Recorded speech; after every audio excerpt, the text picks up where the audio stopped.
کیا آپ کو بھی لگتا ہے ہر خواب ضرور سچا ہوتا ہے؟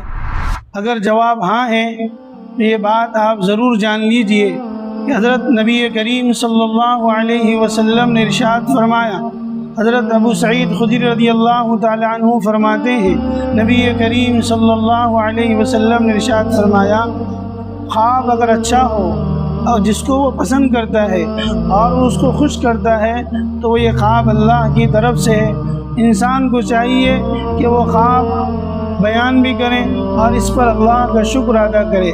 اگر ایسا خواب دیکھا جس سے وہ ڈرتا ہے، وہ اس کو پسند نہیں کرتا، تو اس کو چاہیے کہ وہ خواب بیان نہ کرے، اس پر اللہ کی پناہ مانگے اور 3 مرتبہ اپنے بائیں طرف دھتکار دے، اس لیے کہ ہر خواب سچا نہیں ہوتا۔ اسی وجہ سے علماء روحانیت اور حضرات صوفیہ نے خواب کو 3 قسموں پر منقسم کیا ہے۔ پہلی قسم رحمانی خواب ہے جو اللہ کی طرف سے ہوتے ہیں، خوشخبریاں بتائی جاتی ہیں، اس میں کسی کام پر تنبیہ کی جاتی ہے۔ اور ایک خواب شیطانی ہوتے ہیں جس میں ڈرایا جاتا ہے، دھمکایا جاتا ہے، انسان کو غمگین کیا جاتا ہے۔